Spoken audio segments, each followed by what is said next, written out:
দেশ গঠনে আমাদের দায়িত্ব কর্তব্য নিয়ে আলোচনা করেছিলাম। ইতিমধ্যে বিগত 3 জুমায় আমরা এ সম্পর্কে অনেক কিছু নির্দেশনা পেয়েছি। তো আমরা নির্দেশনা মোতাবেক কাজ করব ইনশাল্লাহ। আজকে আমাদের দেশ গঠনে আমাদের দায়িত্ব কর্তব্যের আজকে 4র্থ জুমা, 4র্থ পর্ব। তো হাজরিন, আজকেও আমি এ সম্পর্কে কিছু আলোচনা করব, ওমা তাওফিক ইল্লা বিল্লাহ, যাতে করে আমরা আমাদের দেশটাকে সুন্দরভাবে গড়তে পারি। আমরা যাবতীয় বিশৃঙ্খলা, মানুষের প্রতি অত্যাচার, উৎপীড়ন, নিপীড়ন, মানুষের হক নষ্ট করা থেকে বিরত থাকতে পারি। আমরা নীতি আদর্শের সাথে, আদালত ইনসাফের সাথে, ন্যায় পরায়ণতার সাথে আল্লাহ তাআলার উপর তাওয়াক্কুল করে তাকওয়ার ভিত্তিতে আমরা যেন একটা সুন্দর দেশ গঠন করতে পারি, এটাই আমাদের সকলের কাছে কাম্য। এবং আল্লাহ তাআলা আমাদের সকলকে তৌফিক দান করে, সকলে বলে আমিন। হাজরিন, রাষ্ট্রকে সুন্দর করতে হলে আগে আমাদের সুন্দর মানুষ হতে হবে। আমরা যদি সুন্দর মানুষ না হতে পারি তাহলে রাষ্ট্র কখনো সুন্দর হবে না। আমরা যদি জালেম হই, আমরা যদি নিজেরাই অন্যায়কারী হই, তাহলে আমাদের শাসকরা কখনো ভালো হবে না। আমরা যেরকম হব, আমাদের শাসকদের আল্লাহ সেরকম মনোনীত করে দেবেন। এই জন্য আল্লাহ রাসূল সাল্লাল্লাহু আলাইহি ওয়াসাল্লাম আগে মানুষের অন্তর তৈরি করেছেন, মানুষকে ঈমান শিক্ষা দিয়েছেন, ইসলাম শিক্ষা দিয়েছেন। অতএব রাষ্ট্র গঠনের আগে আমাদের জনমত তৈরি করতে হবে, লোক তৈরি করতে হবে। এই জন্য রাষ্ট্রে শুধু একটা আইন চালু করে দিলেই সেই আইনটা যে কার্যকর হবে তা না। মানুষকে মানার জন্য সে ব্যাপারে উৎসাহ দিতে হবে, তার শিক্ষা দিতে হবে, মানুষকে সম্পর্কে অজ্ঞতা দূর করতে হবে। তা না করে যদি শুধু রাষ্ট্রে আইন চালু করা হয়, সে আইন থেকে কিন্তু মানুষেরা বিরত হতে পারবে না। আমাদের সমাজে আইন আছে, যদি কেউ ধূমপান করে বা প্রকাশ্যে ধূমপান করে, বিড়ি সিগারেট পান করে, 50 টাকা জরিমানা আছে, জেল আছে। কিন্তু এটাকে আসলে মানুষ মেনে চলতেছে? মানুষ কিন্তু মেনে চলে না। এই আইনকে কেউ তোয়াক্কা করে না। এই জন্য আমরা মনে করি মানুষের ভিতরে নীতি নৈতিকতা, দায়িত্বের একটা অনুভূতি, এটা তৈরি করা সবচেয়ে বড় জরুরি। আমরা দেখতে পাই যে আমরা বর্তমান পরিবেশ পরিস্থিতিতে অত্যন্ত বিশৃঙ্খলাময় একটা অবস্থানে আমাদের দেশটা বিরাজ করছে। আমরা দেখতে পাচ্ছি যে আনসার, মাস্টার সহ বিভিন্ন শ্রেণীর, বিভিন্ন পেশার মানুষ এই দেশটা নতুন সরকার দায়িত্ব নিতে না নিতেই তারা বিভিন্ন আন্দোলনে যাচ্ছে। সবাই যার যার মতো দাবি দেওয়া পেশ করছে, সবাই যার যার স্বার্থ নিয়ে কাজ করছে। তো এখন এই মুহূর্তে আসলে আমাদের কি করণীয়? আমরা আসলে নিজেকে আগে গড়বো না দেশটা আগে গড়বো? আমরা নিজের চাহিদা আগে তুলে ধরবো না 10 জনের চাহিদা দেখবো? এই জন্য আমরা নিজের স্বার্থকে বিসর্জন দিয়ে আমাদের জনগণের স্বার্থকে আমাদের দেখতে হবে। আমার নিজের স্বার্থ যাই হোক, আমার রাষ্ট্রের স্বার্থ আমাকে আগে দেখতে হবে। আমার রাষ্ট্র যদি বাঁচে, আমি ইনশাল্লাহ বাঁচবো। শুধু আমি বাঁচলে আমার রাষ্ট্র নাও বাঁচতে পারি। এই জন্য নিজেকে নিয়ে চিন্তা নয়, বরং আমাকে 10 জনকে নিয়ে চিন্তা করতে হবে। আমাদের দেশটার ভবিষ্যৎ, আমাদের দেশটার সুন্দর, স্বাধীন, সার্বভৌম ইত্যাদি নিয়ে আমাদের চিন্তা করতে হবে। দেশের জন্য আইনের শাসন প্রতিষ্ঠিত হয়, এটা নিয়ে চিন্তা করতে হবে। প্রয়োজনে ক্ষণিকের জন্য নিজের স্বার্থ বিসর্জন দিয়ে 10 জনের স্বার্থ আমাকে দেখতে হবে, দেশের স্বার্থ দেখতে হবে। আর যদি এগুলো আমরা না দেখি, তাহলে আমাদের দেশের যে বিশৃঙ্খলা, এটা থেকেই যাবে। এই জন্য হাজরিন, যদি কোনো আমিরের বা শাসকের আনুগত্য না করা হয়, বরং নিজের দাবি দেওয়া নিয়ে যদি উঠে পড়ে লাগা হয়, সেই রাষ্ট্রে শান্তি আসে না। আমরা এই ব্যাপারে আলোচনা করবো ইনশাল্লাহ। হযরতে ওসমান এবং হযরতে আলীর কিছু কাহিনী আপনাদের সামনে বলবো, খোলাফায়ে রাশেদার। যে হযরতে আলীর টাইমে তিনি যখন খেলাফতের দায়িত্ব নিলেন, তখন আম্মাজান আয়েশা সহ বিভিন্ন সাহাবায়ে কেরাম তার কাছে ওসমান হত্যার প্রতিশোধের জন্য বিচার প্রার্থী হয়েছিল। হযরত আলী বলেছিলেন, রাষ্ট্র এখন গোলযোগ, ওসমানকে কেবলই হত্যা করা হলো, আমি কেবলই দায়িত্ব নিলাম। এই বিভীষিকাময় মুহূর্তে, রাষ্ট্রের এই বিশৃঙ্খলাময় মুহূর্তে আমি এত তাড়াতাড়ি ওসমান হত্যা যদি বিচার করতে যাই, তাহলে রাষ্ট্র আরো দুর্যোগের মধ্যে পড়ে যাবে, দেশে আরো বড় বিপর্যয়ের সৃষ্টি হয়ে যাবে। অতএব আমি সবার বিচার করবো, আমাকে একটু সময় দিতে হবে। তো আমরা এই আদলে কিছু আলোচনা করবো ইনশাল্লাহ, যাতে করে আমাদের দেশটাও শান্তিপূর্ণ হয়ে যায়। এবং আমরা দেখেছি যে তখন আম্মাজান আয়েশার সাথে হযরতে আলীর যুদ্ধ হয়েছিল। সেই যুদ্ধের নাম জঙ্গে জামাল বা উষ্টের যুদ্ধ। মা আয়েশা রাদিয়াল্লাহু তাআলা আনহা, তিনি তো রাসূলের স্ত্রী, হযরতে আলীর শাশুড়ি একদিক দিয়ে, তিনি উম্মাহাতুল মুমিনিন, মুমিনদের জননী। তাহলে সেই যুদ্ধ ছিল সাহাবীর যুদ্ধ, জামাই শাশুড়ির যুদ্ধ ছিল। মা আয়েশা রাদিয়াল্লাহু তাআলা আনহা এই বিষয়টাকে তিনি মানে এক পেশ করে নিলেন যে না, এখন উসমান হত্যার বিচার করতে হবে। আর আলী বললেন করব, একটু রাষ্ট্রের বিপর্যয় কমে আসুক, রাষ্ট্রে একটু স্থবিরতা আসুক, শান্তি শৃঙ্খলা আনয়ন হোক, আমি সবার বিচারই আমি করবো ইনশাআল্লাহ। কিন্তু এই দুই সাহাবী দুই পক্ষ নিলেন, এটা এমন পর্যায়ে গেল যে এটা জিহাদের পর্যায়ে চলে গেল। মা আয়েশা রাদিয়াল্লাহু তাআলা আনহা তার বাহিনী নিয়ে উটের পিঠে চড়ে এসে হযরত আলীর সাথে যুদ্ধ করলো। এই যুদ্ধে কত মানুষ মারা গেল, কত সাহাবী শহীদ হলেন। এই জন্য আমরা এখান থেকে শিক্ষা নেব এবং আমরা সাহাবীদের সমালোচনা করব না। আহলুস সুন্নাহ ওয়াল জামাত আমাদের শিক্ষা হলো সকল সাহাবা আদালতের উপরে ছিলেন, তাদের কিছু ভুল ত্রুটি হলে ইজতিহাদি ভুল ত্রুটি হয়েছে। হয়তো মা আয়েশা এবং আলী দুজনের এক পক্ষের কারো না কারো ইজতিহাদি ভুল হয়েছিল, এই ভুলের জন্য তারা আল্লাহর কাছে একটা সওয়াব পাবেন। ওই জন্য তারা মানুষ ছিলেন, তারা নিষ্পাপ ছিল না, কিন্তু তারা আল্লাহর পক্ষ থেকে সবাই ক্ষমা পেয়েছিল। এই জন্য আমরা আলীর পক্ষ নিয়ে আয়েশারও সমালোচনা করতে পারি না, আবার আয়েশার পক্ষ নিয়ে আমরা আলীরও সমালোচনা করতে পারি না। এই জন্য আমাদের একটা মিউচুয়াল করতে হবে। হাজিরিন, আমরা এই দেশে দেখতে পাই যে এই যে আনসার বাহিনী কিছুদিন আগে একটা নিজেদের অধিকার আদায়ের জন্য একটা আন্দোলন, একটা বৈধ একটা আবেদন করলো। বৈধ আন্দোলন ঠিক আছে, কিন্তু দেশের এই দুর্যোগপূর্ণ মুহূর্তে আসলে নিজের স্বার্থটাই তারা দেখলো, কিন্তু দেশের স্বার্থ দেখলো না। দেশ একদিকে জুলুম নির্যাতনের শিকার ছিল, সেখান থেকে স্বাধীনতা হলো, তারপরে আমরা দেখলাম যে বন্যা এসে আমাদের ভাসিয়ে দিল। এই করুণ মুহূর্তে তারা যে দাবি দাওয়া নিয়ে গেল, কিছু মাস্টার তাদের দাবি দাওয়া পেশ করলো, এগুলি নিয়ে আমাদের চিন্তা করতে হবে। আসলে আমাদের এই মুহূর্তে ব্যক্তি স্বার্থ বিসর্জন দিয়ে আমাদের দেশ গড়ার চিন্তা করতে হবে। এজন্য আপনাদের বলেছি যে রাষ্ট্রীয় আনুগত্য এটা ফরজ। জুমার সালাত যেভাবে পড়তে এসেছেন, জুমার সালাত যেরকম ফরজ, রাষ্ট্রের সরকারের আনুগত্য এরকম ফরজ। এটাকে বলা হয় তাআত, আনুগত্য। আর আনুগত্যের শপথ নেয়াকে বলা হয় বায়াত। এই দুটো একটা আমাদের ইবাদত, আমাদের আকীদার। এটা আপনারা ফিকুল আকবরে পাবেন, আকীদাতুত তাওয়াবে পাবেন। এটা আমাদের সুন্নি, আমাদের মুসলমানদের আকীদা যে রাষ্ট্রের সরকারের আনুগত্য করতে হবে। রাষ্ট্রের সরকার যদি ফাসেক হয়, পাপিষ্ট হয়, তার নেতৃত্বে জিহাদ করতে হবে, হজ করতে হবে, যতই রাষ্ট্রের সরকার ফাসেক হোক। এজন্য হাজিরিন, বিগত সরকার যখন ক্ষমতায় ছিল বা দায়িত্বে ছিল, তাদেরকেও আমি আনুগত্য আপনাদের করতে বলেছি। কেননা শাসক প্রশাসক যে জাতির সর্বোচ্চ লোক হতে হবে, ভালো হতে হবে, এরকম না।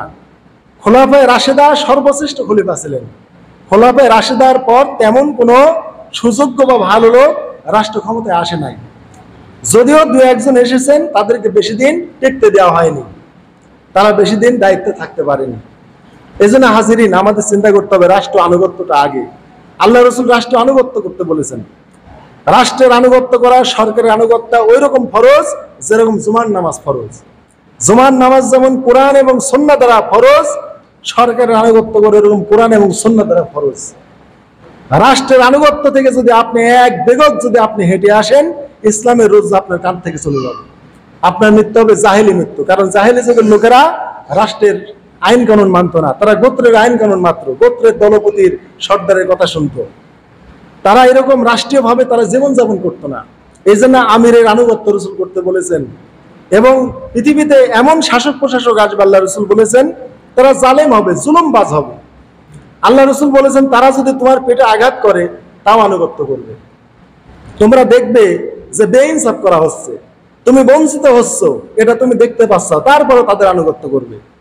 তবে আনুগত্যটা বৈধ কাজে, অবৈধ কাজে বা আল্লাহ নাফরমানিতে কোনো আনুগত্য করা যাবে না। সহিহ মুসলিম সহ বিভিন্ন হাদিসে আছে, আল্লাহ রাসূল একজনকে সেনাপতি বানিয়ে দিলেন জিহাদে। তাহলে সেনাপতির আদেশ মানতে হবে। সেনাপতি জিহাদে গিয়ে আগুন জ্বালালো, আগুন জ্বালিয়ে সাহাবীদেরকে বলল, তোমরা এতে লাফিয়ে পড়ো, আত্মহত্যা করো। একদল সাহাবী বলল, আমরা তো আগুন থেকে বাঁচার জন্য ইসলাম কবুল করেছি, যেন আল্লাহ আমাদের জাহান্নামের আগুনে আমাদের না জ্বালান, তা আবার কেন আগুনে আমরা আত্মহত্যা করব। আরেক দল সাহাবী তারা চিন্তা করলো, যোদ্ধা, আল্লাহ রাসূল আনুগত্য করতে বলেছেন, আমিরের আনুগত্য, অতএব আমরা চলো আগুনে ঝাঁপিয়ে পড়ি। তো এইরকম দুই দল সাহাবী দুই রকম তারা মতানক্য করলো আমিরের আনুগত্যের ব্যাপারে। পরে আল্লাহ রাসূলের কাছে বিষয়টা আসলে, ইয়া রাসূলুল্লাহ, অমুক সেনাপতি জিহাদের ময়দানে আগুন জ্বালিয়ে আমাদেরকে লাফিয়ে পড়তে বললো। একদল লাফাতে উদ্যত হয়ে গেল। আল্লাহ রাসূল বললেন, ওরা যদি ওই সেনাপতির বা আমিরের কোথাও যে আগুনে ঝাঁপিয়ে পড়তো, ওরা কিয়ামত পর্যন্ত আগুন থেকে বের হতে পারতো না। তার মানে তারা জাহান্নামের আগুনে ঝাঁপিয়ে পড়তো। আর যারা আগুনে ঝাঁপে নাই তাদের তিনি প্রশংসা করলেন এবং তিনি বললেন লা তাআতা ফি মাসিয়াতিল্লাহ ইন্নামা তাআতু ফিল মারুফ। সহিহ মুসলিমের হাদিস, যে সেনাপতির বা আমিরের আনুগত্য আল্লাহর নাফরমানি হয় এমন কাজে করা যাবে না। লা তাআতা ফি মাসিয়াতিল্লাহ, আল্লাহর নাফরমানি হয়, আল্লাহর অবাধ্যচরণ হয়, আল্লাহর নির্দেশের আদেশের লঙ্ঘন হয়, এরকম কোনো কাজে আমিরের আনুগত্য করা যাবে না। ইন্নামা তাআতু ফিল মারুফ, আনুগত্য শুধুমাত্র নেক কর্মে, ভালো কাজে।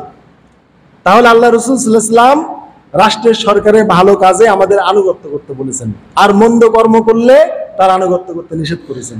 এই জন্য হাজিরিন, সরকারের আনুগত্য করতে হবে, ভালো মন্দ যাই হোক। এই জন্য বিগত সরকারেরও আনুগত্য করতে বলেছি, কিন্তু সে যেহেতু দায়িত্বে নাই, শাসন কার্যে নাই, তাই আমরা তার আনুগত্য করতে বলে না। কিন্তু অধিকাংশ জনগণ যেহেতু বর্তমানে একটা সরকারকে, অর্থাৎ নির্দলীয় একটা সরকারকে মেনে নিয়েছে, এখন এর প্রতি আনুগত্য করাই আমাদের একটা ইমানি দায়িত্ব। এবং এই আনুগত্য যদি আপনার না থাকে, রাষ্ট্রে গোলযোগ সৃষ্টি করেন, তাহলে আপনি একটা রাষ্ট্রদ্রোহী, যেটা আল্লাহ রাসূল নিষেধ করেছেন, এবং যাদের সর্বোচ্চ সাজা ইসলামে মৃত্যুদণ্ড। এই জন্য আমিরের বা ইসলামী রাষ্ট্রের বাদশার বা শাসকের বিরুদ্ধাচরণ করা ইসলামে নিষেধ। সে যতদিন কোরআন সুন্নাহ মোতাবেক আমাদের জীবন চালাতে বলবে। তো পৃথিবীতে এমন অনেক শাসক প্রশাসক আসবে যারা অত্যাচার করবে। আল্লাহ রাসূল নিজেই বলেছেন যে এমন শাসক প্রশাসক আসবে যারা জুলুম নির্যাতন করবে, তারা আমার হেদায়েতে চলবে না। সাহাবায়ে কেরাম বলেছেন আফালা নুকাতিলুহুম, তাহলে ওই শাসকদেরকে কি আমরা হত্যা করব, যারা আপনার সুন্নাহ মাফিক চলবে না, রাষ্ট্রে ইসলামী আইন কানুন এগুলো বাস্তবায়ন করবে না, আমরা কি ওদেরকে হত্যা করব না? আল্লাহ রাসূল বললেন লা মা সাল্লু, না, ওই শাসকেরা যতদিন সালাত আদায় করবে ততদিন তাদেরকে তোমরা খুন করো না, হত্যা করো না। তাহলে রাষ্ট্রের শাসক যত বড় সীমালঙ্ঘনকারী হোক, মানুষের হক নষ্টকারী হোক, জালেম হোক, তারা যদি নামাজ আদায় করে ততদিন তাদের মারতে আল্লাহ রাসূল মানা করেছেন, তাদের হত্যা করতে মানা করেছেন। এত সাংঘাতিক কথা আল্লাহ রাসূল বলে গিয়েছেন। তার মানে রাষ্ট্রের আনুগত্য এত জরুরি। রাষ্ট্রের আনুগত্য না করলে ঈমান কমপ্লিট হয় না। অন্য হাদিস আল্লাহ রাসূলের সাহাবীরা বলেছেন আফালা নুনাবিজুহুম, আমরা কি তাদের উড়িয়ে দিব না, ধ্বংস করব না? আল্লাহ রাসূল বলেন লা মা আকামু ফিকুমুস সালাহ, না না না না না, তাদেরকে হত্যা করা যাবে না, তাদেরকে উড়িয়ে দিবে না। তারা যতদিন তোমাদেরকে সালাত আদায় করতে দেয়, তোমাদের মাঝে সালাত কায়েম রাখে। তবে কোনো শাসক প্রশাসক যদি আমাদের সালাত আদায়ে বাধা দেয়, তাহলে তার আর আনুগত্য চলবে না। তাহলে শাসক প্রশাসক যদি নামাজ নাও পড়ে কিন্তু আমাদের নামাজ আদায় করতে দেয়, সহিহ মুসলিমের হাদিস, কিতাবুল ইমারাত থেকে বলছি, যে লা মা আকামু ফিকুমুস সালাহ, তোমাদেরকে সালাত কায়েম করতে দেয় কিন্তু তারা নামাজ পড়ে না। হাদিসে তাদের নামাজ পড়ার কথা নাই। শাসক প্রশাসক নামাজ পড়বে এরকম না, কিন্তু তোমাদের পড়তে দেয়, তোমাদের সালাত কায়েম করতে দেয়, এরপরও তোমরা তাদেরকে হত্যা করো না। হাজিরেন, এই জন্য রাষ্ট্র আনুগত্য এত বড় জরুরি। একজন ইমাম বা একজনের নেতৃত্ব এত জরুরি। এটা আমরা যে ইবাদত আমরা বুঝি না, এটা যে আমাদের ঈমান, এটা আমরা বুঝি না। এটা একটা ঈমানি আমল। রাষ্ট্রের আনুগত্য করা, সরকারের আনুগত্য করা একটা ঈমানি আমল। এই জিনিসটা আমরা অনেকেই বুঝি না। এই জন্য পৃথিবীতে আমরা দেখতে পাই সাহাবায়ে কেরাম, সালফে সালিন, উলামায়ে মুস্তাহিদিন অনেক জুলুম নির্যাতনের শিকার হয়েছেন, তারপরেও রাষ্ট্র আনুগত্য বজায় রেখেছেন। আমাদের ইমাম আবু হানিফা যে যুগের আলেম ছিলেন, তার শাসক, সেই যুগের শাসক তাকে কারাবরণ করেছে, তাকে বন্দী করেছে কারাগারে, জুলুম নির্যাতন করেছে, বিষ পানে তাকে হত্যা করে ফেলেছে। এত অত্যাচার উৎপীড়ন করার পরেও তিনি বলেছেন এই শাসকের তোমরা আনুগত্য করো, শাসকের আনুগত্য থেকে বেরিয়ে যেও না। হাজিরিন, আপনারা তো খালি মনে করেন আন্দোলন আন্দোলন। দেখেন, যারা আমি বলি যে সকল আলেমদের ফাঁসি দেওয়া হয়েছে, আপনি মতিউর রহমান নিজামী সাহেবের কথা বলেন, সাইদি রাহিমাহুল্লাহর কথা বলেন, যাদের কথাই বলেন, তারা ফাঁসির আগে কখনোই বলে নাই দলের লোকদেরকে আপনারা রাষ্ট্র বিশৃঙ্খলা করেন, আপনারা আন্দোলন করেন, এই সরকারকে আপনারা উৎখাত করেন। তারা সবাই ফাঁসি বরণের আগে বলে গিয়েছেন রাষ্ট্রে গোলযোগ সৃষ্টি করবেন না, দেশের শান্তি শৃঙ্খলা বজায় রাখবেন, মানুষের হক নষ্ট করবেন না। ওরা যদি আমাদের ফাঁসি দেয় ওরা জালেম হবে। কিন্তু আপনারা, আমি বলেছি, পেশাব দিয়ে পায়খানার রাস্তা সাফ হয় না। ইতবা বিল্লাতি হাসান, তারা দেশে গোলযোগ সৃষ্টি করতে বলেন নাই। এটাই হচ্ছে ঈমান। তারা সবাই জানতেন যে বিশৃঙ্খলা এটা কখনো কল্যাণ বয়ে আনবে না। আর বিচার বহির্ভূত কোনো মানুষকে হত্যা করা সম্পূর্ণ হারাম, এটা জেনে রাখবেন। যাকেই আপনি হত্যা করতে চান রাষ্ট্র আইনে করতে হবে। আপনি চোরের হাত কাটবেন রাষ্ট্র আইনে, আপনি ব্যক্তিগতভাবে সমাজে বিচার করে 10 জন মিলে চোরের হাত কাটতে পারবেন না। এটা ইসলামে নিষেধ। একজন জেনাবা বিচার করেছে, রাষ্ট্র আইনের হাতে সোপর্দ করবেন, তাকে পাথর নিক্ষেপে হত্যা করা হোক, ফাঁসি দেওয়া হোক, রাষ্ট্রের ব্যাপার। আপনি যদি ওই লোককে বা জেনাকারীকে সমাজে বা ধরে এনে 2-4-5 জন মিলে যদি আপনারা তাকে রজম করেন, মেরে ফেলেন, আপনারা হত্যার আসামি হবেন। এগুলো রাষ্ট্রীয় আইন। একজন মদ পান করেছে, রাষ্ট্রের হাতে তুলে দেন, তাকে রাষ্ট্র সাইজ করবে। এমনকি নামাজ তরক করলে তাকে রাষ্ট্রের হাতে তুলে দেওয়ার কথা বলা হয়েছে। আবু হানিফার মতে তাকে কারাগারে প্রেরণ করতে হবে নামাজ আদায় না করলে। রাষ্ট্রের শাসক প্রশাসক তাকে বেত্রাঘাত করবেন, তার গা থেকে রক্ত বের করে দিবে। আর ইমাম আহমদের মতে তাকে কারাগারে বন্দি করে নামাজ আদায়ের ওয়াদা না করলে, তওবা যদি না করে, তাকে কাফের হিসেবে হত্যা করতে হবে। তবু এটা রাষ্ট্রীয়ভাবে জনগণ পারবে না। এজন্য রাষ্ট্রের আইন হাতে তুলে নেবেন না। এই জন্য আমি আপনাদের বলি, যে সকল এমপি, মন্ত্রী, মিনিস্টার যারাই দেশ থেকে পালিয়ে গেছে, তারা অবশ্যই অন্যায় করেছে, আমরা ধরি, মানি। কিন্তু ওরা যদি আপনার সামনে পড়ে বা এসে যায়, আপনি কখনোই ব্যক্তিগতভাবে তাকে হত্যা করার চেষ্টা করবেন না, আইনের হাতে তুলে দিবেন। এটাই আমাদের ইসলাম শিক্ষা দেয়। ব্যক্তিগতভাবে তাকে যদি হত্যা করেন, এটা ইসলামে অন্যায়। আইনের মাধ্যম ব্যতি রেখে যে কোনো মানুষকে হত্যা করা অন্যায়। আল্লাহ রসুল বলেছেন, ইল্লা বিহাক্কিল ইসলাম ওয়ালা তাকতুলুন নাফসাল্লাতী ইল্লা বিল হক। আল্লাহ নিজেই বলেছেন, কোন মানুষকে আইনের মাধ্যম ছাড়া হত্যা করো না। আল্লাহ নিজেই কোরআনে জানিয়ে দিয়েছেন। এই জন্য বিচার বহির্ভূত হত্যা ইসলামে নিষেধ। এই জন্য পূর্ব যুগে বা জুলুম নির্যাতনের সময় আমরা দেখেছি বিচার বহির্ভূত হত্যা, অনেক মানুষকে খুন করা হয়েছে, গুম করা হয়েছে, তার পরিবার পরিজন আজও কেঁদে কেঁদে মরছে, তাদের কোনো হদিস পাওয়া যায় না। এগুলি বিচার বহির্ভূত হত্যা, এগুলি ইসলামে নিষেধ।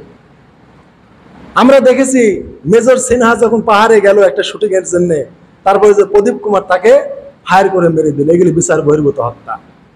এগুলি ইসলাম এগুলি মেনে নেয় না। একজন মানুষকে আইনের আওতায় এনে দেখতে হবে দোষী কিনা। দোষী সাব্যস্ত হলে আইনে যে বিচার হবে সেটা মেনে নিতে হবে। বিচার বহির্ভূত, আইন বহির্ভূত কাউকে হত্যা করা, আইনকে নিজের হাতে তুলে নেওয়া। তো হাজরিন, বলতেছি যে আল্লাহ রসুল সাল্লাল্লাহু আলাইহি ওয়াসাল্লামের সাহাবায়ে কেরাম সলফে সালেহিন জুলুম নির্যাতনের শিকার হয়েছেন, রাষ্ট্র আনুগত্য থেকে বের হন নাই। ইমাম আহমদ রাহিমাহুল্লাহ 4 মাযহাবের একজন বড় ইমাম, এবং অধিকাংশ সৌদির মানুষের ইমাম আহমদি হাম্বলি মাযহাব তারা মানে। আহমদ বিন হাম্বলকে রাষ্ট্রীয় কারাগারে বন্দী করা হয়েছে। ওনার দোষ কি? উনি বলেছিলেন যে আল্লাহর কোরআন, অর্থাৎ কোরআন মাজিদ, এটা অসৃষ্ট। আল্লাহকে যেমন কেউ সৃষ্টি করে নাই, কোরআনকেও কেউ সৃষ্টি করে নাই। কোরআন আল্লাহ তাআলার সত্তার মতোই অসৃষ্ট, এটা গায়রে মাখলুক। আর মুতাজিলারা বিশ্বাস করত কোরআন মাখলুক, সৃষ্ট। তো সেই জামানে মুতাজিলারা তারা রাষ্ট্রীয়ভাবে তারা ক্ষমতা দখল করেছিল। রাষ্ট্রের বিচারকেরা মুতাজিলা ছিল। মুতাজিলারা ওরা বিশ্বাস করে কোরআনটা মাখলুক মানে সৃষ্ট, আর আমরা সুন্নিরা বিশ্বাস করি অসৃষ্ট। আল্লাহর সত্তার সাথে কোরআনের সত্তা সংশ্লিষ্ট। আল্লাহ যেমন অসৃষ্ট, কোরআনটা ওরকম অসৃষ্ট। যেহেতু কোরআন আল্লাহর কালাম, আল্লাহর কালাম সৃষ্টি না, অসৃষ্ট। আল্লাহ যেদিন থেকে তিনি অনাদি থেকে, তিনি যখন থেকে আছেন তখন থেকে আল্লাহর কালাম আছে। ওটা আল্লাহ পরে সৃষ্টি করেন নাই। আল্লাহর কালামও আল্লাহর মতোই অনাদি, অনন্ত, অসীম, অসৃষ্ট। এটা গায়রে মাখলুক, এটা আমাদের আকীদা। আর মুতাজিলাদের আকীদা না, কোরআন সৃষ্ট। তো এই কথা বলার কারণে ইমাম আহমদ বিন হাম্বলকে কারাগারে বন্দী করলো, মেরে রক্ত বের করে দেয়। তারপরে খলিফা মুতাসিম, ওর ময়া লাগে, বলে যে আপনি মহান ইমাম, তোমাকে আমি বেটার মতো ভালোবাসি, তুমি কোরআনকে কেন সৃষ্ট বলো না? তুমি বললেই তো তোমাকে আমি মুক্তি দিতে পারি। বিচারপতি আবু দুয়াদ বলল, আমিরুল মুমিনিন, একে ছাড়বেন না, একে আপনি হত্যা করে ফেলেন। এর রক্তের মূল্য আমি দেব, এর রক্তের পণ আমি, এই রক্তপণ আমি পরিশোধ করব, যত টাকা লাগে এর রক্তপণ আমি দেবো। একে হত্যা করেন, এ কাফের হয়ে গেছে। এ কোরআনকে মানে গায়রে মাখলুক বলে, আল্লাহর মধ্যে অসৃষ্ট বলে, এটাকে সৃষ্ট বলে বিশ্বাস করে না। তখন খলিফা বলতেন যে দেখো, তোমাকে আমি সন্তানের মতো ভালোবাসি, তুমি শুধু একটা বার বলো কোরআনটা মাখলুক, অর্থাৎ মুতাজিলার যে আকীদা পোষণ করে, তুমি ওটাই বলো। যেহেতু সমাজের অধিকাংশ মানুষ কোরআনকে সৃষ্ট মনে করে, মাখলুক মনে করে, তুমি এটাই বলো। আর এখনকার আলেম ওলামা, আবু দুয়াদ সহ যারা বিচারপতি, আলেম, রাষ্ট্র আলেম, সবাই বলছে কোরআন মাখলুক, তুমি কেন গায়রে মাখলুক বলে একা হয়ে? তিনি বলতেন, আতুনি শাইআম মিন কিতাবিল্লাহ সুন্নাতি রাসূলি, হে আমিরুল মুমিনিন, আপনি কোরআন এবং সুন্নাহ থেকে একটা দলিল আমাকে পেশ করেন যে কোরআনটা মাখলুক। আপনি কোরআন এবং সুন্নাহ থেকে একখানা যদি আপনি দলিল আমাকে দেখাতে পারেন যে আল্লাহর কোরআনটা মাখলুক, মুতাজিলারা যেটা বলে এর সপক্ষে একটা দলিল পেশ করতে পারলেই আমি ঈমান আনবো। কিন্তু আপনি যেহেতু দলিল দেখাতে পারছেন না, আপনার আলেমরা মুতাজিলারা দলিল পেশ করতে পারছে না, তারা আমাকে হত্যা করতে বলছে, তারা রক্তের মূল্য দিবে, তো আপনি আমাকে একটা প্রমাণ দেখান, তাহলে আমি মেনে নেব। খলিফা মুতাজিলা আলেমদের বলে তোমরা প্রমাণ দাও, কোরআন যে মাখলুক প্রমাণ দাও। তারা কেউ প্রমাণ দিতে পারে না, তারা বিভিন্ন মানে আকলি বা ব্রেনগত কোনো যুক্তিগত কেয়াসি কথা বলে খলিফাকে সন্তুষ্ট করে। আর খলিফা বলেন যে দেখো, তোমাকে আমি একটা কারণে হত্যা করি না, সেটা হচ্ছে তোমাকে আমি সন্তানের মতো ভালোবাসি, আর তোমাকে এত অত্যাচার উৎপীড়ন করার পরেও তুমি মানুষকে আমার আনুগত্য করতে বলো, রাষ্ট্রদ্রোহিতা তুমি নিষেধ করো, তোমার প্রতি এত অবিচার করছি, জুলুম করছে, মেরে রক্ত বের করে দিচ্ছি, তুমি জিনজিরে আবদ্ধ হয়ে রয়েছো, এই মুহূর্তেও তোমার কত লোক রয়েছে, অনুসারী রয়েছে, তাদেরকে তুমি বলো যে তোমরা রাষ্ট্র আনুগত্য করো, সরকারের আনুগত্য করো, তোমরা আমিরুল মুমিনিনের আনুগত্য করো, অথচ আমি তোমার শত্রু, আমি তোমাকে মেরে রক্ত বের করে দিচ্ছি, তোমাকে কারাগারে বন্দী করে রাখছি। এটা হচ্ছে সলবে সালেহিনদের আকীদা। তারা যতই জুলুমবাজক, নির্যাতন করুক, আমার হক নষ্ট করুক, রাষ্ট্র আনুগত্যের বাহিরে যেতে রাসূল নিষেধ করেছেন। এই কারণে ইমাম আবু হানিফা তার সমকালীন যুগে রাষ্ট্র আনুগত্যের বাহিরে যাননি। ইমাম আহমদ বিন হাম্বল রাষ্ট্র আনুগত্যের বাহিরে যাননি, রাষ্ট্রের আনুগত্য তারা করেছেন। আল্লাহ রাসূল এটা শিক্ষা দিয়েছেন যে এজন্য ইয়াজিদের আমলে ইমাম হুসাইনকে হত্যা করা হলো, রাষ্ট্রে গোলযোগ বেড়ে গেল। সহিহ মুসলিমের হাদিস কিতাবুল ইমারতের, তখন আল্লাহ রাসূল হযরতে ওমরের ছেলে আব্দুল্লাহ বিন ওমর, উনি আব্দুল্লাহ বিন মুতির কাছে গেল, যে আব্দুল্লাহ বিন মুতি মানে ইয়াজিদের শাসন ক্ষমতার বিরুদ্ধে লোক তৈরি করতেছে, জনগণ তৈরি করতেছে, ইয়াজিদের প্রতিশোধ নেবে, ইমাম হোসেনের প্রতিশোধ নেবে, ইয়াজিদের বিরুদ্ধে যুদ্ধ করবে, লোকের সমাগম ঘটাচ্ছে। তখন কিন্তু দায়িত্বে, কিন্তু খেলাফতের দায়িত্বে ইয়াজিদ ছিল খেলাফতের দায়িত্বে। তাহলে ইয়াজিদের বিরুদ্ধে জনমত তৈরি করার জন্য আব্দুল্লাহ বিন মুতি এই রাষ্ট্রের বিপক্ষে, শাসকের বিপক্ষে লেলিয়ে দেওয়ার জন্য লোক তৈরি করছে। এই মুহূর্তে আব্দুল্লাহ বিন উমর রাদিয়াল্লাহু তাআলা আনহুমা উনি আব্দুল্লাহ বিন মুতির বাড়িতে বেড়াতে গেলেন। তখন আব্দুল্লাহ বিন মুতি বলল যে বসেন, আপনি বসেন, অনেক ভালো আসন পেতে দেয়া হলো। আব্দুল্লাহ বিন উমর রাদিয়াল্লাহু তাআলা আনহুমা উনি বললেন, আমি তোমার বাড়িতে এসেছি বসতে নয়, তোমার বাড়িতে আমি বসতে আসিনি, আমি দেখছি যে তুমি রাষ্ট্রদ্রোহিতা করছো, তুমি রাষ্ট্রের শাসকের বিপক্ষে মানুষকে লেলিয়ে দিচ্ছ, রাষ্ট্রে অনৈক্য সৃষ্টি করছো, মুসলিম জামাত থেকে মানুষকে বিচ্ছিন্ন করছো, তাই আমি রাসূল থেকে শোনা একটা হাদিস তোমাকে শোনাতে এসেছি, তোমার বাড়িতে আমি মেহমান হয়ে বসতে আসিনি। দাঁড়ার উপরে উনি বলে দিলেন, রাসূল সাল্লাল্লাহু আলাইহি ওয়াসাল্লাম বলেছেন, রাষ্ট্র আনুগত্য থেকে যে এক বেগত সরে যাবে, ইসলামকে তার গলা থেকে সে নামিয়ে দিল। আর রাষ্ট্র আনুগত্যের বাইরে যদি কেউ মারা যায়, তার মৃত্যু হবে জাহেলী মৃত্যু। তাহলে চিন্তা করে দেখেন, সাহাবায়ে কেরামের এটা আদর্শ ছিল। ইমাম হোসাইনকে শহীদ করা হয়েছে, তারপরও সাহাবায়ে কেরাম ইয়াজিদের বিপক্ষে অবস্থান নিচ্ছে না। শাসক প্রশাসক জালেম হবে, রাসূল তো বলেই গিয়েছেন হাদিসে, রাসূল তো হাদিসে বলেই গিয়েছেন, শাসক প্রশাসক আসবে, তোমার পিঠে আঘাত করবে, অত্যাচার করবে, তোমার প্রতি বেইনসাফ করবে, তারপরে তুমি তার আনুগত্য করবে। রাষ্ট্র বিশৃঙ্খলা তারা মেনে নেননি। আর বিপরীতে মুতাজিলারা রাষ্ট্র বিশৃঙ্খলা করেছে, রাষ্ট্র আনুগত্য তারা করে নাই, হযরত আলীর দল থেকে বের হয়ে গেছে। ওরাই হচ্ছে ইসলামের প্রথম তারা জঙ্গিবাদী সংগঠন, তাদের নাম খারেজি। তো হাজরিন, যেটা বলছিলাম, এই জন্য আল্লাহ রাসূল সাল্লাল্লাহু আলাইহি ওয়াসাল্লাম রাষ্ট্র আনুগত্য করতে বলেছেন।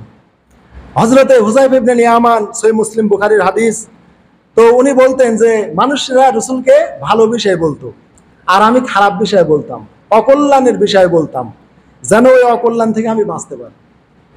তার মানে অন্যান্য মানুষেরা রাসূলের খালি কল্যাণ এবং ভালোর বিষয় বলতো, আর আমি অকল্যাণ, মন্দ, মুসিবত এইগুলি নিয়ে খালি প্রশ্ন করতাম, যেন অকল্যাণ মুসিবত এসে গেলে আমি সেখান থেকে বাঁচতে পারি, আমাকে কি করতে হবে। আল্লাহ রাসূলকে উনি বললেন, ইয়া রাসূলুল্লাহ, আমরা তো একসময় জাহেলিয়াতের যুগে অজ্ঞতার মধ্যে, সীমালঙ্ঘন, পাপের মধ্যে ছিলাম, অকল্যাণের মধ্যে ছিলাম, আমরা ইসলাম কবুল করে কল্যাণে আসলাম। ইয়া রাসূলুল্লাহ, এই যে কল্যাণে আমরা আছি ইসলামে, এরপরে কি অকল্যাণ আসবে? বলছে, হ্যাঁ, অকল্যাণ আসবে, এই ভালোর পরে মন্দ আসবে। ইয়া রাসূলুল্লাহ, ওই অকল্যাণের পর, মন্দের পরে আবার কি ভালো আসবে?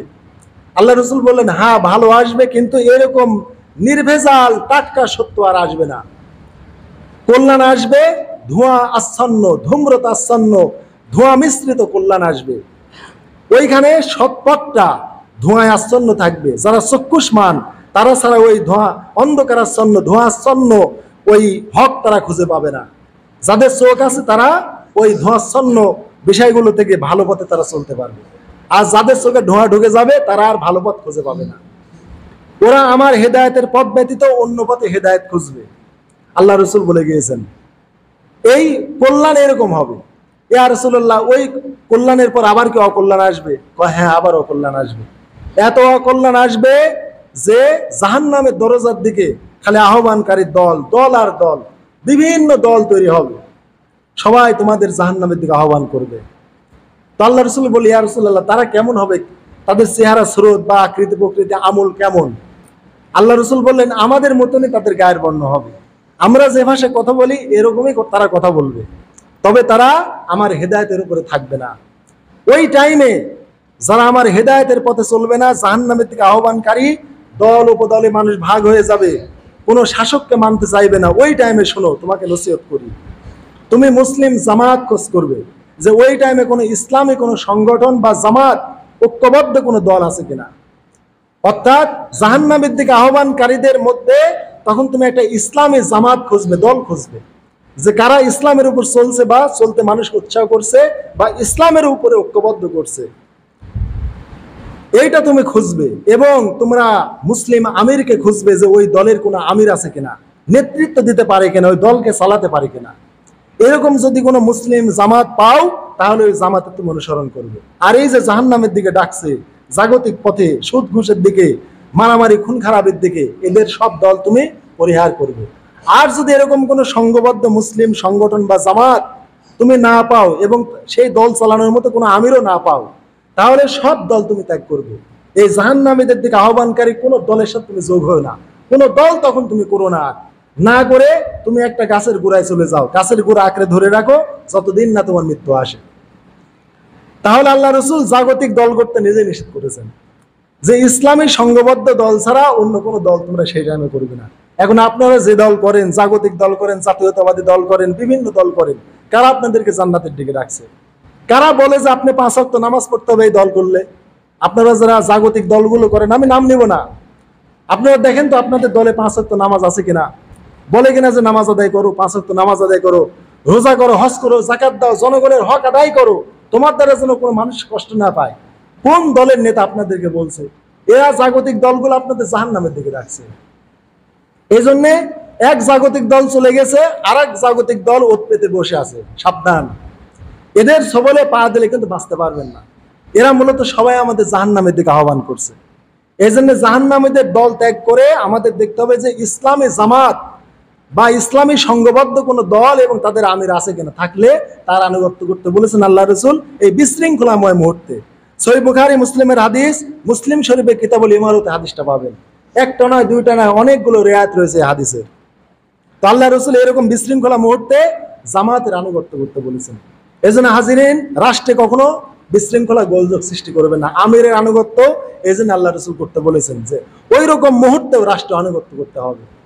তারপরে কোন কোন হাদিস আছে সহিহ বুখারী কিতাবুল ইমানে যে আবু সাইদ খুদরিকে বলেছেন যে এমনই মানে অচিরে এমন একটা যুগ আসবে যে একটা মানুষের কাছে সর্বোত্তম সম্পদ হবে একটা ছাগল বা ভেড়া।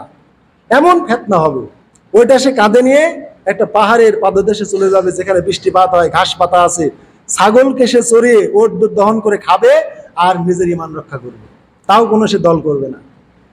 অতএব মুসলিম যদি জামাত না পান, এমন একটা ফিতনা আসবে যে এখন তো জাহান্নামী দলও আছে, আবার ইসলামের দিকে আহ্বানকারী দলও আছে, তাই না? আমরা এমন এক যুগে অবস্থান করছি যে জাতীয়তাবাদী দল বা জাগতিক দল বা এরকম দুনিয়াবী দলও আছে, ধার্মিক দলও আছে। তাহলে আমরা একটা কল্যাণের মধ্যে আছি আপাতত। কিন্তু এমন এক যুগ আসবে, সহিহ বুখারীর ইমানের হাদিস কিতাবুল ইমানের আবু সাইদ খুদরি থেকে, যে যখন এরকম কোনো ইসলামী দলও থাকবে না, ইসলামের দিকে আহ্বানকারীও থাকবে না, তখন তোমার দায়িত্ব হলো একটা ছাগল বা ভেড়া কাঁধে করে পাহাড়ের পাদদেশে গিয়ে ওইটা তুমি দুধ দহন করবে, বরকি চড়াবে আর দহন করে খাবে আর আল্লাহর ইবাদত করবে, কোনো দল করবে না। এই অবস্থায় তোমার মৃত্যু এসে যাবে। তাহলে হাজিরিন, ইমাম গাজ্জালী রাহিমাহুল্লাহ শুনেন, এই হাদিসের ব্যাখ্যায় বলেছেন যে আমার মনে হয় যে আমার এই গাজ্জালীর যুগটা সেই যুগ। তাহলে ইমাম গাজ্জালী রাহিমাহুল্লাহ আজ থেকে 700-800 বছর আগে মারা গেছেন। তিনি ওই টাইমে তিনি হাদিসের ব্যাখ্যায় বলেছেন যে আমার মনে হয় আমি যে গাজ্জালী এই টাইমে অবস্থান করছি, আমার এই যুগটাই মনে হয় সেই যুগ যেই যুগে ছাগল কাঁধে করে পাহাড়ে যেতে হবে। অর্থাৎ সেই টাইমে রাষ্ট্রীয় এত ফেতনা ফাসাদ, অনক্য, সীমালঙ্ঘন, পাপাচার, দল উপদলে ভাগ হয়েছিল মুসলমান, ওই টাইমেই তিনি এই মন্তব্যটা করেছিলেন। যে আমার মনে হয় রসুল যে ছাগল নিয়ে পাহাড়ে যেতে বলেছেন, বনবাসে যেতে বলেছেন, এটাই আমার যুগ, মানে ইমাম গাজালির যুগ। তাহলে আমরা 700-800 বছর পরের মানুষ, আমাদের কি হতে পারে? হাজিরিন, এই জন্য ফেতনায় জড়িত হবেন না, ফেতনা নিষেধ। আর রাষ্ট্র আনুগত্য ছাড়া রাষ্ট্রে কখনো কল্যাণ আসবে না। যে কথাটি বলতেছিলাম, হজরতে ওমর রাদিয়াল্লাহু তাআলা আনহু তিনিও হুযায়ফাকে বলতেন যে তুমি তো আল্লাহ রাসূলের তো গুপ্ত কথাগুলি শুনতে, মুসিবত সংক্রান্ত হাদিস বেশি জানতে। আচ্ছা তুমি বলো তো যে আমরা যে এই যে অকল্যাণ যে আসবে, পৃথিবীতে যে ফাতনা ফেসাদ আসবে, এ ব্যাপারে তুমি কি জানো আমাকে শোনাও। হুযায়ফা ইবনে ইয়ামান, এটা সহিহ মুসলিমের হাদিস, কিতাবুল ফিতনার হাদিস, ওমরকে বললেন যে মানুষের যে ফিতনা ফাসাদ গুলো আছে, মানুষ যে মুসিবতের গুলোর মধ্যে পড়ে, তার জীবন সম্পদ, পাড়া প্রতিবেশী, তার জানমাল নিয়ে, এগুলো মানুষ দান সদকা ফিতরা, সৎ কাজের আদেশ ইত্যাদির দ্বারা এগুলোর মানে প্রতিষেধক হয়ে যায়, মানে তার নিষ্পত্তি হয়ে যায়। হয়তো ওমর বললেন আমি তোমাকে এসব নর্মাল ফিতনা বলিনি, ওই ফিতনা সম্পর্কে বলছি যেটার ব্যাপারে রাসূল বলেছেন সাগরের ঢেউয়ের মতো উত্তাল গতিতে একের পর এক আছড়ে পড়বে। সাগরের ঢেউ কি থামে? সাগরের ঢেউ একের পর এক আসতেই থাকে। তো হুযায়ফাকে ওমর রাদিয়াল্লাহু আনহু বললেন তার খেলাফতের যুগে, আমি তোমাকে ওই ফিতনা সম্পর্কে বলেছি যেটা রাসূল বলেছেন সাগরের ঢেউয়ের ন্যায় তরঙ্গের মতো উত্তাল গতিতে আছড়ে পড়বে, যার আর শেষ হবে না। হুযায়ফা বললেন সেই ফিতনা এবং আপনার মাঝে একটা গেট আছে, দরজা আছে, বন্ধ দরজা আছে, ওই দরজা প্রতিবন্ধক, ওই দরজাটা শেষ হয়ে গেলেই ওই ফিতনা আসবে। হযরত ওমর বললেন যে তাহলে ওই দরজাটা কি মানে ভাঙ্গা হবে না খোলা হবে? আফা ইউকসারু আম ইফতাহু, তিনি বললেন ওই দরজাটা কি ভেঙে ফেলা হবে না খুলে ফেলা হবে? কুলতু লা বাল ইফসিরু, হযরত হুযায়ফা বললেন বাল ইফসিরু, ওই দরজাটা ভেঙে ফেলা হবে, খোলা হবে না। হযরত ওমর বললেন ওই দরজা যেহেতু ভেঙে ফেলা হবে তাহলে আর কোনোদিনের দরজা লাগবে না। তারপরে মানুষেরা বলল যে হযরত ওমরকে আপনার কথা বুঝেছে? কয় হ্যাঁ বুঝেছে। কিভাবে বুঝেছে? আজকের দিনের পরে যেমন রাত হবে, সন্ধ্যা গড়িয়ে গেলে, এটা যেমন তিনি জানেন যে আজকের দিনের পরে রাত হবে, এরকম ভাবে ওমর জানতেন যে ওই দরজা তিনি। তার মানে ওমর জানতেন যে আমাকে মেরে ফেলা হবে, ওই দরজা ভাঙ্গা হবে মানে আমাকে হত্যা করা হবে। আর দরজা যদি খুলে ফেলা হতো তাহলে ওমর স্বাভাবিকভাবে মারা যেতেন। তাই হুযায়ফা যখন বললেন ওই দরজাটা লা বাল ইউকসিরু, না ওই দরজাটা ভেঙে ফেলা হবে, ওমর বললেন তাহলে আর এই দরজা লাগবে না। যদি খোলা হতো আবার লাগানো যেত, কিন্তু ভেঙে ফেললে আর দরজা লাগানোর কোনো আর পথ নেই। তাই ওমর বুঝতে পারলেন যে আমাকে হত্যা করা হবে এবং আমার পরেই ওই সাগরের উত্তাল তরঙ্গের মতো ঢেউ এই উম্মতের মাঝে বিরাজ করবে, আর ওই ঢেউ আর যাবে না। সাগরের ঢেউ যেমন থামে না, এই উম্মতের ফিতনা মুসিবতও আর যাবে না। এই যে হযরত ওমর, সহিহ বুখারীর হাদিস, হজরের সালাত ইমামতি করতেছিলেন, ওই টাইমে তারই পেছনে মুসল্লি সেজে একজন তাকে ছুরি মেরে দিল, এবং যার পথে অগণিত সাহাবী মুসল্লিদেরকে ছুরি দুই দিকে মেরে সাহাবীদেরকে মসজিদে পাট পাট করে রক্তাক্ত করে বের হতে যেতে লাগলো। তাকে কাপড় দিয়ে মসজিদে আটকানো হলো। সেই দিন ফজরের সালাতে হযরত ওমরের স্ত্রীও জামাতে নামাজ আদায় করতেছিল। তো হাজরিন, এই যে ওমরকে মেরে ফেলা হলো, তারপরে আর এই মুসলিম জাহানে আর শান্তি আসে না। তারপরে ওসমান খলিফা হলেন, তাকে মসজিদে নববীর থেকে বের করে দেওয়া হলো, খেলাফতের আসন থেকে বের করে গৃহবন্দী করা হলো, সেখানে তার মৃত্যু হলো। আলী আসলেন, মা আয়েশা রাদিয়াল্লাহু তাআলা আনহা আলীকে বললেন ওসমান হত্যার বিচার করো। আলী বললেন মা একটু ধৈর্য ধরেন, রাষ্ট্রে যে বিশৃঙ্খল অবস্থা, কেবলে আমি দায়িত্ব নিলাম, কিছুদিন আগে ওসমানকে হত্যা করা হলো, এখন যদি আমি হত্যার প্রতিশোধ নিতে যাই এই রাষ্ট্রের বিশৃঙ্খলা থামবে না। অতএব রাষ্ট্রে একটু শান্তি আসুক, স্থিতিশীলতা আসুক, আমি দায়িত্ব নিয়েছি, আল্লাহ আমাকে খেলাফতের দায়িত্ব দিয়েছেন, আপনারা ধৈর্য ধরেন, আমি ওসমান হত্যার বিচার করব। কিন্তু মা আয়েশা তার বাহিনী নিয়ে অনুর অবস্থানে থাকলেন। শুরুতে যেটা বলেছি, যারা মসজিদে আগে এসেছেন জেনেছেন, তখন মা আয়েশা রাদিয়াল্লাহু তাআলা আনহা তার বিচারে অনুর হয়ে থাকলেন। আলীও বললেন না, রাষ্ট্রে মানে শান্তি স্থিতিশীলতা না আসা পর্যন্ত আমি বিচার করতে পারছি না, এই মুহূর্তে বিচার করলে রাষ্ট্র আরো ভেঙে যাবে। তখন মা আয়েশার সাথে হযরত আলীর যুদ্ধ হলো। এটা হচ্ছে সাহাবীর প্রথম যুদ্ধ এবং জামাইয়ার শাশুড়ির প্রথম যুদ্ধ। মা আয়েশা রাদিয়াল্লাহু তাআলা আনহা আলীর শাশুড়ি ছিলেন, যেহেতু আলী রাদিয়াল্লাহু তাআলা রাসূলের জামাতা ছিলেন। ফাতেমাকে বিয়ে করেছেন। এই যে উম্মতের যুদ্ধ হলো, এই যুদ্ধ আজও থামে নাই। পরবর্তীতে আলীর সাথে হযরতে মুয়াবিয়ার সিফফিনের যুদ্ধ হলো। এই যে উম্মতের ভাতৃঘাতে লড়াই, এটা আর থামে নাই। আজও আমরা এখান থেকে বাঁচতে পারিনি। আল্লাহ রসুল বলেছেন, আল কাতিল ওয়াল মাকতুল ফিন্নার।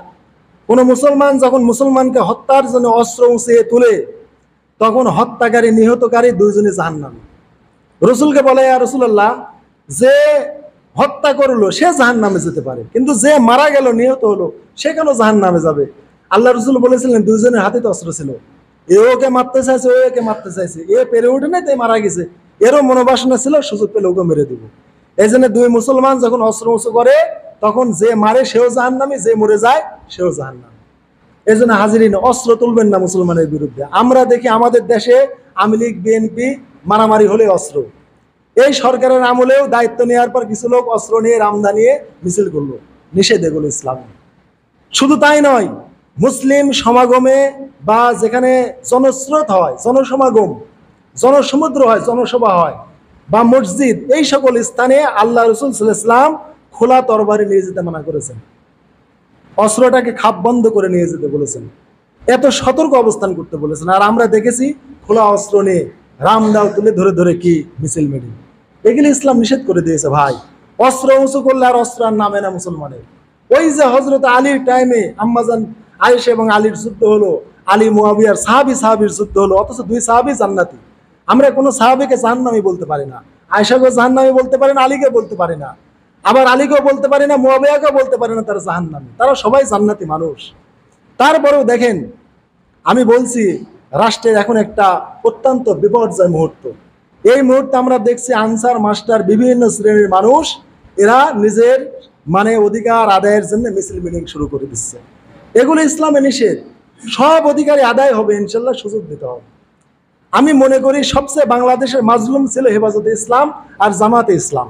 আমি তো মনে করি জামাতে ইসলামের লোক তো প্রতিশোধ নেওয়ার জন্য মিছিল করা আগে উচিত ছিল। কিন্তু দেখেন, আমি আপনাদের বারবার বলেছি আন্দোলন করবে না, বিগত সরকারের আপনাদের আনুগত্য করতে বলেছি, এটাই ইসলাম। আপনারা অনেকে মনে করেছিলেন হুজুর হাসিনার আনুগত্য করতে বলতেছে, হুজুর মনে হয় আওয়ামী লীগ করে। হাজিরিন, এটা না। আমি ইসলামের শিক্ষাটা দিতে চাই। যখন যে শাসক আসে তারই আনুগত্য করতে আল্লাহ রসুল বলেছেন। হাসিনার যেটা ভালো আমরা তার আনুগত্য করব, যেটা মন্দ তার করব না। এই সরকারের যেটা ভালো সেটা আনুগত্য করব, আর যেটা আল্লাহ না ফরমান সেটা আনুগত্য আমরা করব না। তো এখন কথা হচ্ছে কি, যে হযরত আয়েশা রাদিয়াল্লাহু তাআলা আনহা ওসমান হত্যার বিচারের জন্য আলীর কাছে গেলেন, এটা বৈধ দাবি। কিন্তু আলী বললেন, রাষ্ট্রে শান্তি আসলে, রাষ্ট্রে স্থিতিশীলতা আসলে, বিশৃঙ্খলা দূর হলে আমি বিচার করব। কিন্তু এমন পর্যায়ে গেল, যুদ্ধ হলো। আমার এই মুহূর্তে রাষ্ট্রের বিশৃঙ্খলা অবস্থায় যদি আপনারা এখানে বিচার আর বিচার, অধিকার আর অধিকার, এইগুলো নিয়ে আপনি জিকির করেন, রাষ্ট্রে কখনো শান্তি আসবে না। অতএব একটা কল্যাণকর রাষ্ট্র গঠন করতে হলে আপনার দাবি দেওয়া পরে নিয়ে যাবেন। এই জন্য জামাতের আমির বলেছে কোনো প্রতিশোধ নয়। এই যে আপনার কালামানিক ধরা না ধলামানিক ধরা পড়ছে, তাকে বলা হয়েছে যে কালামানিক ধরা পড়ছে, উনি বলেছেন কালামানিক ধলামানিক কে কচুর পাতায় শুলে আর কলা পাতায় শুলে, এগুলো আমার দেখার বিষয় না। কোন রকম প্রতিশোধের মানসিকতা এই বেচারার ভিতরে নাই, কোন রকম প্রতিশোধের মানসিকতা এই জামাতের আমিরের নাই। এত ধৈর্যশীল একজন মানুষ। আর আপনারা মনে করেন না আন্দোলনের আন্দোলন, উনি বলেছেন কোনো আন্দোলন নাই, আপনারা নফল নামাজ পড়বেন, রোজা রেখে আল্লাহ শুকরিয়া আদায় করবেন। এই বিচার প্রার্থী এত তাড়াতাড়ি না। এই জন্য আমি মনে করি বিচার প্রার্থী হলে জামাতের লোকের আগে উচিত ছিল আন্দোলন করা। এই সরকারের আমলে যে আমাদের নিজামীকে ফাঁসি দেওয়া হয়েছে, আমাদের অমুককে দেওয়া হয়েছে, তমককে দেওয়া হয়েছে, আমরা এর বিচার চাই। কিন্তু দেখেন, জামাতের আমির সম্পূর্ণ সাইলেন্ট থেকে আল্লাহর উপর তাওয়াক্কুল করে সবাইকে ধৈর্য ধরতে বলতেছে যে আপনারা কোনো দাবি না দেওয়া নিয়ে যাবেন না। সরকার গঠনে 1 মাসই হলো না, আপনারা দাবি দেওয়া নিয়ে আসবেন, এটা ইসলাম শিক্ষা দেয় না। সব হবে ইনশাল্লাহ, ধৈর্য ধরেন, ধৈর্যের সাথে এগোতে হবে। এই জন্য হাজিরিন বলতেছি, রাষ্ট্রকে শান্তিপূর্ণ যদি করতে চান, আমরা আর সংঘাত চাই না। আমরা আওয়ামী লীগ, বিএনপি, জামাত যাই বলেন, আমরা সবাই ভাই ভাই। ওরা আমাদের একটা ভুল পথে ছিল, আমার ভাই, ওই ভাইকে সংশোধন করার দায়িত্ব আমার। হাজিরিন, ওই ভাইয়ের কর্মের প্রতি আমার ঘৃণা থাকবে, ওই ভাইয়ের প্রতি ঘৃণা থাকবে না। এই জন্য মায়ের মতো দরদ মাখা হৃদয় নিয়ে আওয়ামী লীগের লোকের সাথে মিশবেন, আশা করি ওরা সৎ পথে আসবে। হাজিরিন, মায়ের মুখে দরদ, এই জন্য ডাক্তার শফিকুর দেখাচ্ছেন। এই জন্য এই দলটা সবচেয়ে ধ্বংস হওয়ার কথা ছিল, কিন্তু এই দলটা সবচেয়ে মানুষের বেশি জনমত পাইছে। এমনকি কমই আলেম ওলামা গণ এখন জামাত ইসলামের স্বীকৃতি দিচ্ছে। যেন এই দলটা যেভাবে চলছে দেখা যাচ্ছে, যে এরা, আমরা যতই বলি স্বাধীনতা বিরোধী, এরা রাজাকার, আসলে প্রকৃতি এটা না। এক সময় তারা হয়তো স্বাধীনতার বিরোধিতা করেছে, তখন মেলা মানুষই করেছে, কিন্তু তারা করেছে কি কারণে আজকে বুঝতেছেন। ওদের কামড় ছিল হাঁটুর নিচে, কুত্তার কামড় বা কুকুরের কামড় বা শিয়ালের কামড়, আর ভারতের কামড় হাঁটুর উপরে, মানে গলায় কামড় দেয়। এরা হচ্ছে হিংস্র হায়না, বাঘ, এরা সিংহ।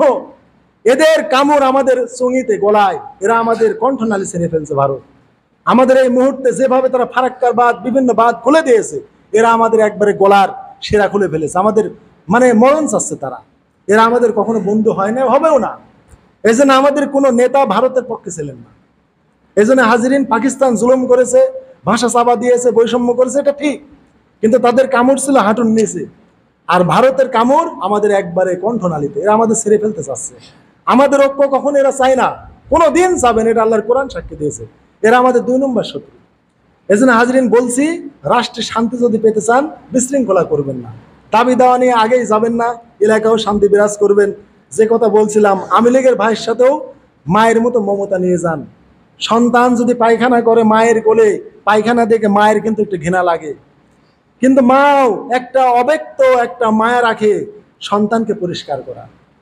ওই পেশাব পায়খানা মায়েরও গন্ধ লাগে, ওইটার প্রতি মায়ের বিরক্ত আছে, তার ওই কর্মের প্রতি বা পেশাব পায়খানার প্রতি, কিন্তু সন্তানের মহব্বতে যে আমার সন্তানকে এখান থেকে পরিষ্কার করতে হবে, তাই মা কি করে, ওই দুর্গন্ধ অবস্থায় তাড়াতাড়ি পেশাব পায়খানা সাফ করার চেষ্টা করে, আর সন্তানকে পরিষ্কার করে বুকে নেওয়ার চেষ্টা করে। মায়ের মতো দরদ নিয়ে আওয়ামী লীগের লোকের সাথে, বা যারা খারাপ পথে ছিল, ভুল পথে ছিল, মায়ের মতো দরদ নিয়ে ওদের সাথে মিশেন, আর ওদের খারাপ কর্মকে ওই পেশাব পায়খানার মতো ঘৃণা করেন, কিন্তু লোকটাকে না, লোকটাকে সন্তানের মতো ওর নাপাকি দূর করার চিন্তা করেন, যদি সমাজটাকে ভালো করতে চান। আর যদি ওদের সাথে আপনার শত্রুতা আরো বাড়িয়ে দেন, নাকসিট কান, তাহলে আর পরিষ্কার হবে না, ওরা নোংরা নিয়েই থাকবে, জাহান্নামী হয়ে যাবে আমার একটা ভাই। অতএব আমরা বিশ্বাস করি তারা বাতিল পথে ছিল, ভুল পথে ছিল। এখন আমাদের দায়িত্ব মায়ের মতো দরদ নিয়ে পেশাব পায়খানাকে, মানে আওয়ামী লীগের কর্মকে ঘৃণা করব, কিন্তু ভাইকে বুকে টেনে নেব, ভাই তুমি ভুল পথে ছিলে, পরিষ্কার হয়ে চলে আসো। আপনারা কি একমত? আমরা এই নীতিতেই ইনশাল্লাহ চলবো, তাহলে আমাদের দেশটা শান্তি হবে ইনশাল্লাহ।